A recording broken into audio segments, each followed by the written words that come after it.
Hi everyone, welcome to Icy Voices. Thank you so much for coming. I know we're all very busy around this time. So for those of you who may not know, Icy Voices is an archival event meant to capture student-led activism movements on campus and make sure that we have them saved for future students to see and know about in the future. So for our first interviewee, we have Sydney Muraoka. Sydney is a Cuban American student activist. She is also a senior culture and communications major with a legal studies minor, and she is also a kickboxer in her spare time. She is the vice president and a founding member of IC Strike. IC Strike is a student organization created to make a space for students to advocate against sexual assault while providing a support system for one another. So thank you for coming, Sydney. Did I do it? Did it work? No? Yes. Oh, I did. Thank you for having me. All right, so we'll get started. We just want to start off and ask, what is your definition of a student activist?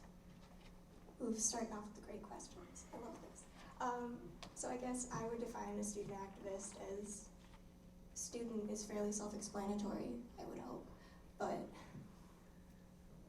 in general, I would think an activist is someone that decides to actively, do something for a cause that is bigger than themselves or something that they believe in, whatever that may be. Just someone who chooses to not just sit back and be angry, but someone who wants to get out there and you can still be angry, but do something with that.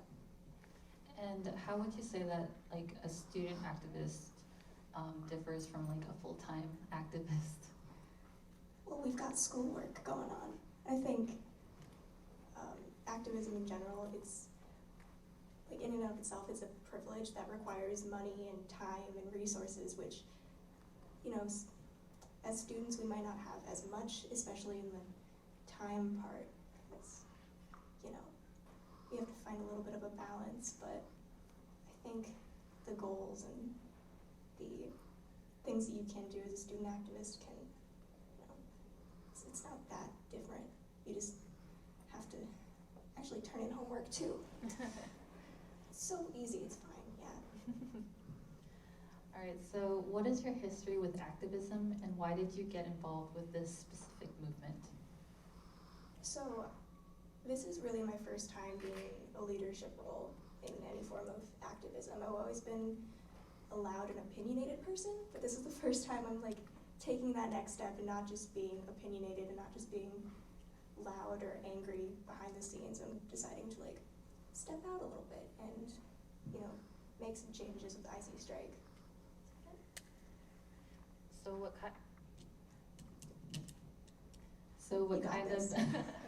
what kind of changes are you expecting to make with IC Strike, and how does that differ from just being angry and opinionated, like you said before? So we're trying to, obviously in order to incite like action and all this and change and whatever, you do need to have a dialogue and about, specifically for us, sexual assault on campuses and stuff. And I feel like we found that there were outlets for dialogue and people are talking, but we're not necessarily seeing a whole lot of opportunities for us to get involved and actually make changes, like with, I don't want to say like policy, but just actual changes to the systems that we're actively being angry about and talking about, but we're trying to, treat the symptoms as well as move toward change in like the grander scheme of things. And how would you say that your identity plays into your activism? So, speaking specifically about like sexual violence and domestic violence and like all of these issues on college campuses, sexual violence does disproportionately affect women of color. And so as a woman of color, it's about protecting myself and my friends and making sure that everyone has access to information that, they need to have a fulfilling and safe educational experience for everybody. So what are some projects you were involved in, are involved in, and would like to be involved in? It's not just an IC strike, but any activism in general. I mean, I don't want to be over ambitious and be like, I just want to step in and help everybody. Don't we all? Right? God, if only.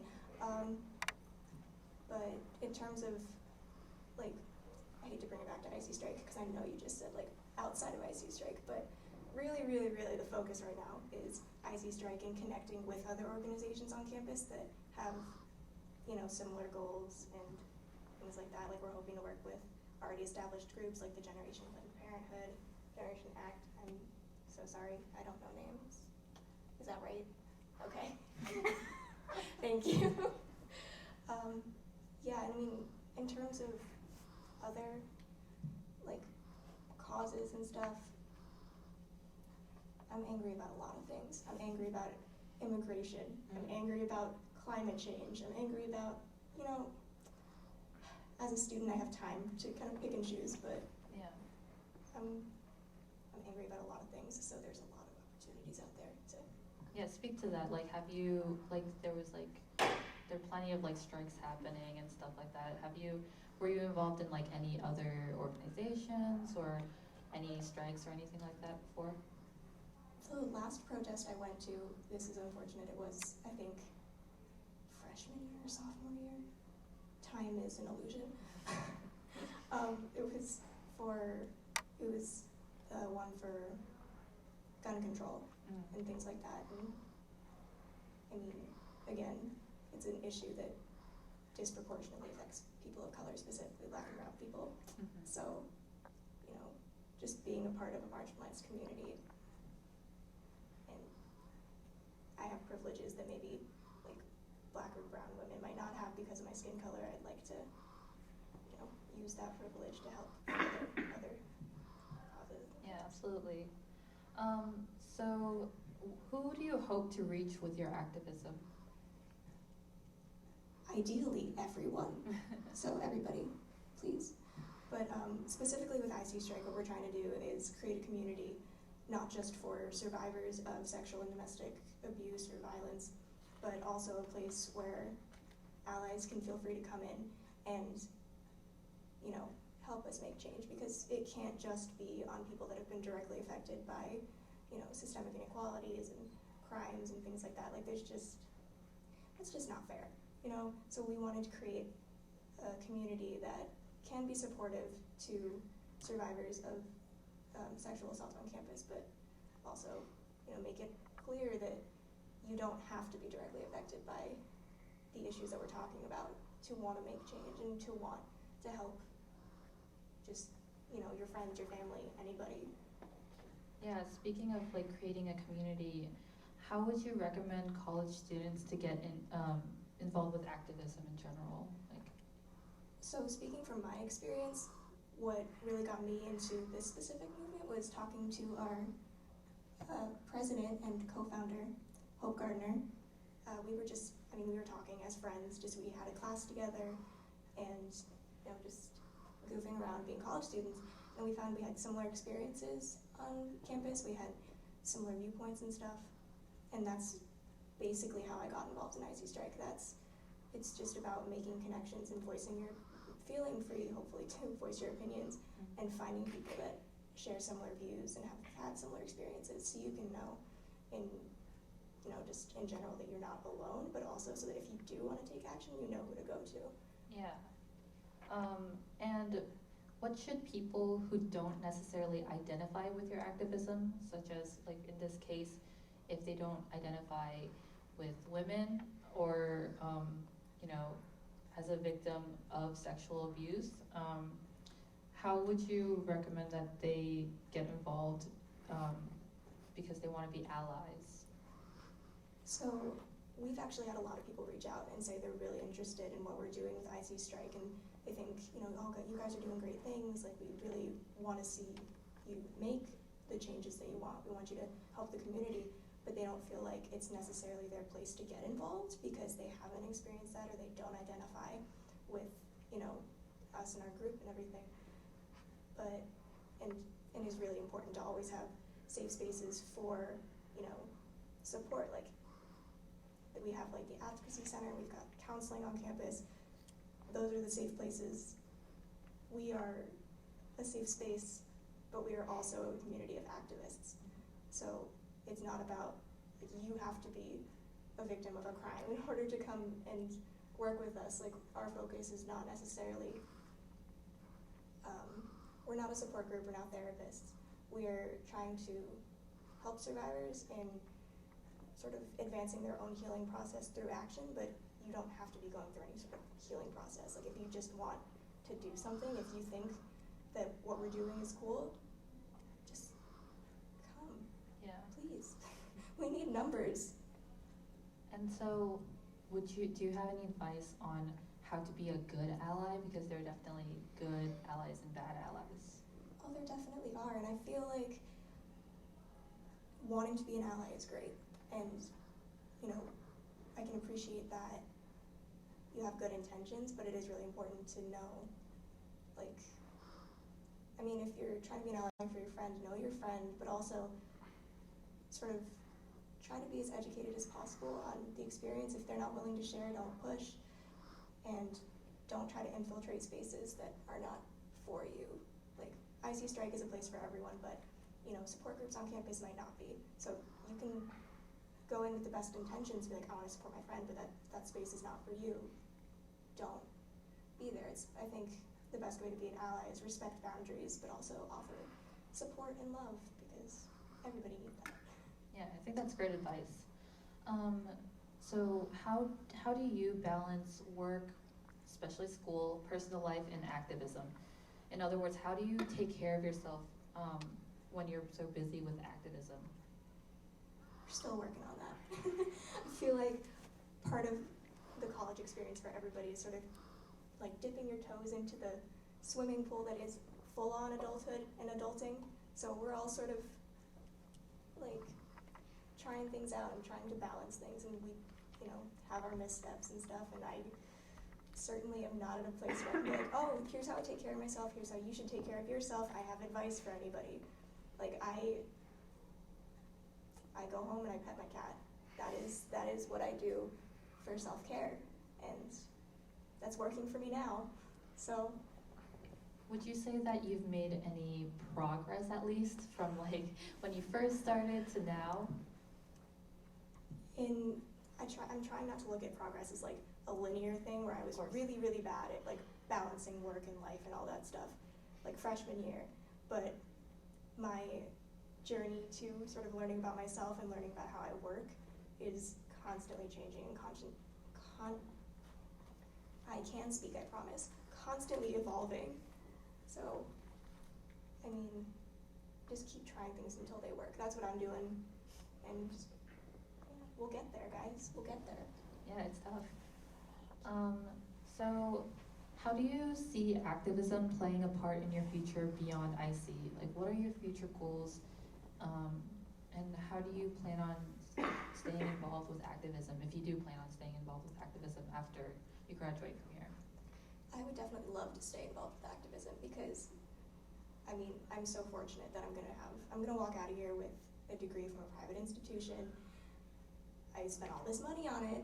I want to utilize it for something that, I was gonna say something that like makes me money but also makes me happy, but who knows if we're gonna make money, it's fine.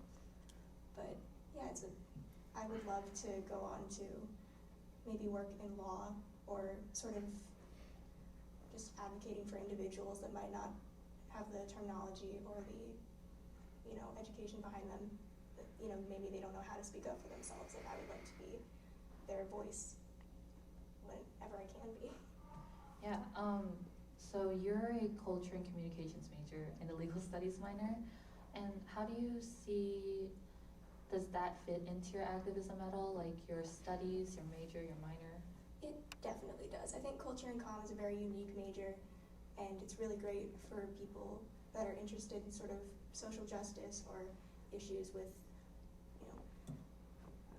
intersectionality and just different aspects of identity and everything, because some of the courses we've had with culture and comm have been just incredible. Jonathan Brown was a really great professor that we had who did intercultural communications and race and public policy, and it's just, I mean, those classes were great and they're so informative about sort of how we've gotten to this point in society where there's just, you know, there's a whole lot of stuff going on.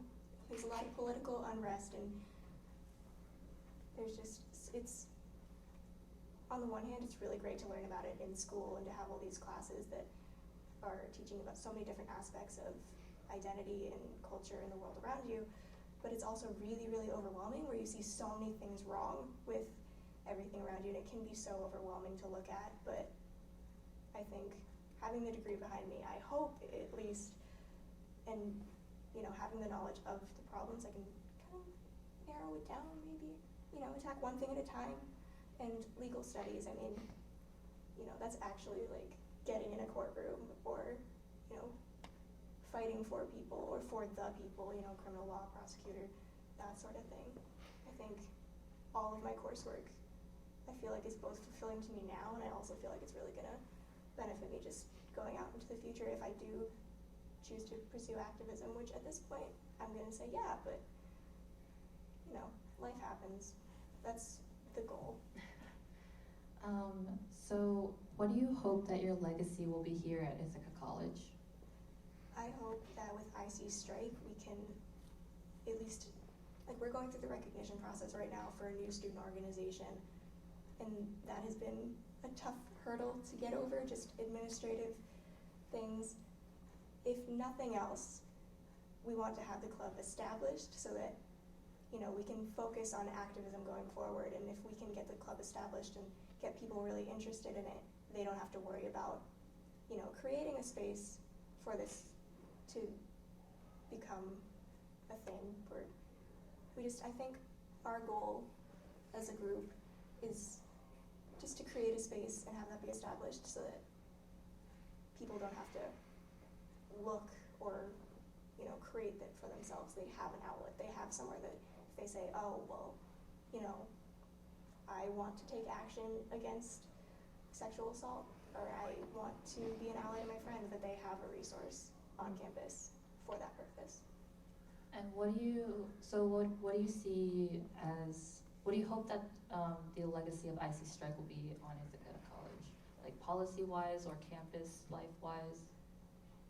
I hope that we can just create a community of people through IC Strike that is going to continually keep the administration accountable for things like policy changes and, you know, putting people in the right roles to support students. And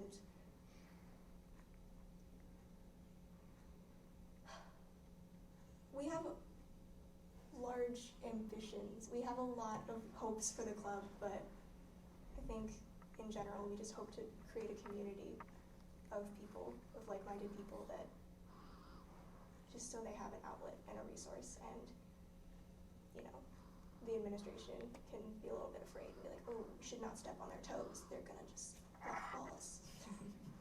Absolutely. All right, so finally, what is your call to action for Ithaca College students? I think I speak for all of us at IC Strike when we say stop talking and start doing, because talking is obviously a very necessary part. We need to create that discourse and dialogue, but that only gets you so far. So you actually need to take that one step forward. Just, you're already angry, you already have a reason to do it, so just step out there and start doing something. And hopefully we can have a place where you can do that. All right, thank you so much for joining us and sharing your experience. We'll now open the floor up for audience questions and discussions. Would anyone like to ask any questions for Sydney? Hello. Hello, Queen. Thanks for sharing your story. Loved hearing it. My question was about intersectionality in activism and what that looks like, because I feel like a lot of the movements, especially within the United States American context, are usually centered around white people, and so women of color, especially, and other people in marginalized groups and with multiple marginalized identities, have a tough time kind of making their voices heard. So I just wondered how you deal with that as you kind of move through the world as a woman of color with multiple identities and your activism. Yeah, so I love that. I love that question. I think for me specifically, like I have definitely experienced, like in trying to get involved in activism, in trying to take part in conversations, your voice, whether intentionally or not, just sometimes doesn't seem to get through. It doesn't, I don't want to say that people intentionally don't want you to speak, but there's just a lot of like underlying issues that sort of make it so that our voices as women of color or things like that just don't necessarily get heard. And I wish I had like an answer for how I make myself heard or how others can make themselves heard, but I think it's just continuing to try, it's really, really easy, and I've definitely fallen victim to this where people are not listening, people don't want to hear you, you keep getting shut down. Just stop talking, just like, I don't want to put any effort for this, but if you don't, then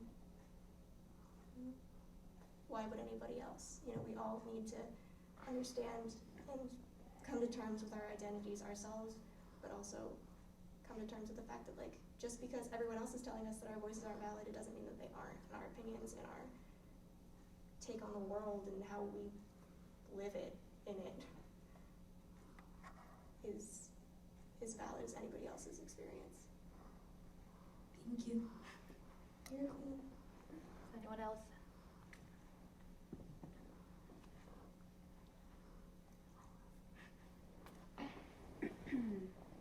I love your scarf. I was feeling the fall colors today. It works. Yeah, so thank you for sharing. My question is in regards to slacktivism, or what might be like more lazy activism or forms of activism. And I've seen in my 4 years on this campus that people slip into that really quickly, especially with the addition of technology and social media. How do you think that campus organizers and activists can really reach students who fall into that more and are more susceptible to that form of slacktivism? How can we break that and get people like away from their phones and away from these like forms of activism that aren't as always as loud or as effective in the long run? So, in terms of like reaching students, I feel like some of the best activists are driven by, you know, intrinsic forces, but sometimes, you know, life happens, things are going on, you have more pressing matters. We can't just rely on like intrinsic forces. We do kind of have to force people out and be like, hey, you said you wanted to do this, where have you been, you know? I mean, I think phones and social media and stuff can be utilized in a more productive way, so we don't need to necessarily like just axe them all together, but truthfully, I don't know how I see that playing out, because I know like it is just so easy to let it go on the back burner, because activism and taking part in social movement and stuff, it does require time and resources that we don't always have to dedicate to it. So in terms of on-campus students, offer free food. If you're a college student and you're doing stuff on campus, offer free food. I feel like that is the only positive thing I can offer, because I mean, obviously I want people to be excited and I want people to want to be there, but hey, if you need a push, offer free food. Hope take note.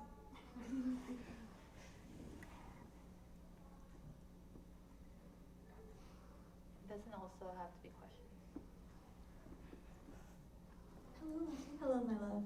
You did amazing. I'm so proud of you. Stop gassing me up like this. No, that's what I'm here for. Okay, so you and I have obviously had this discussion many times as co-conspirators, but for the official record and all that stuff, what would you say to people who want to get involved in activism but feel like either they don't have the time or they don't have the power or they don't know who to go to, because there's a lot of people, you know, we've talked a lot about anger being the driving force, and there's a lot of people who are angry and don't know what to do with it. So I guess what would your advice be to people who don't know their place but know that there has to be a place for them somewhere? If there's not already a place for you, my first instinct is to say create it for yourself. But like you said, I mean, time, resources, it's really, really valid to know that, you know, your physical health, like your family stuff, you can prioritize, and those things can come first. But if you really legitimately are angry, I would, you know, you don't have to do it by yourself. You can reach out to maybe not an established organization if there isn't one, but reach out to friends and family and just connect with people and try to delegate if activism is something that is important to you, you know, in any small capacity. Try to find the time to do anything. You know, you don't necessarily have to go out and start an org, because that does require a lot of time and energy. And I see your face, I'm just like, yeah, I feel. But I mean, even just taking the time to go out and maybe like walk in a protest if you've got a day off. But again, activism is a privilege, y'all, so we should not look down upon people that are just not, that don't have access to the same things that we do. Thank you. Anyone else? I love you guys. My other question is kind of to what previous people were saying about activism, but like the reverse, so like too much activism, and like how does self-care play into that? Because I think there is also a point of putting yourself too deep into your cause and then forgetting to take care of yourself within that, especially like if you are close to the issue, like you spoke about immigration before, like if you're an undocumented immigrant, or if you are a survivor of sexual assault but you're also advocating for other people, how do you take the time to take care of yourself while you're also doing this important work? Yeah, so I mean, activism is obviously so fulfilling for a lot of people, but you do have to put yourself first in the end, you know, like contributing toward a cause that is, you know, hopefully gonna better the world around you. Like, that's great and that's an awesome goal to have, but you have to be your best self first. So taking the time to eat and make sure that you're physically in a safe space and making sure that you can just live and be a functioning human being, that has to come first. And so your goals are great and admirable, but I mean, bottom line, just eat, dude. Please. Nobody wants a hangry activist.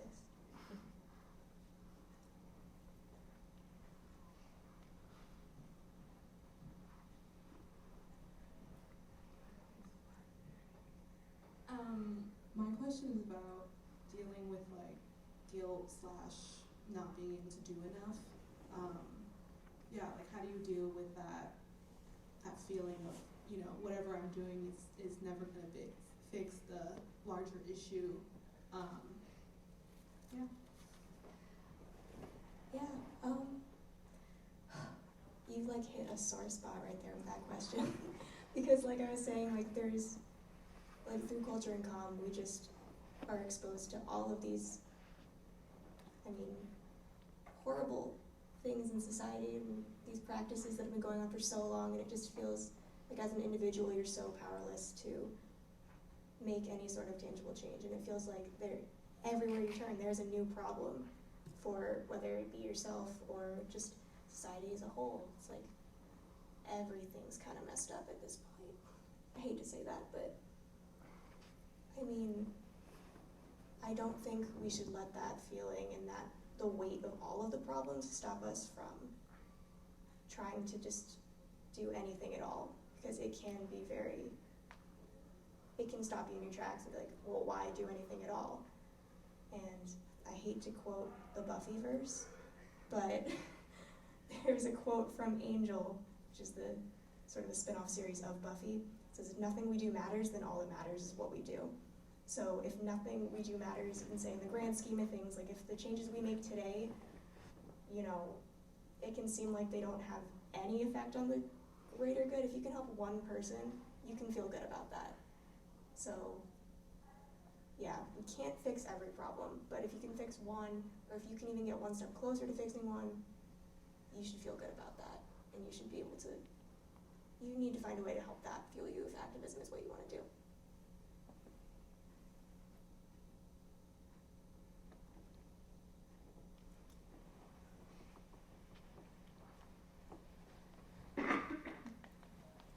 All right, thank you, Sydney, for sharing your legacy with us. Thank you for having me. Thank you everyone for coming out. We'll be having other events for other Heritage Months for this year.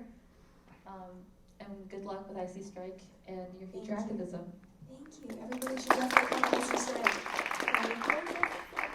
Wednesdays at 7 once we get officially registered Follow us on and Instagram. recognized. Follow us on Instagram. We're hoping to do like toiletry drive coming up, so start stockpiling shampoo, okay?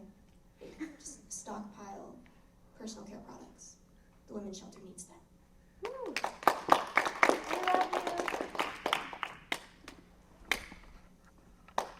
Thank you for coming.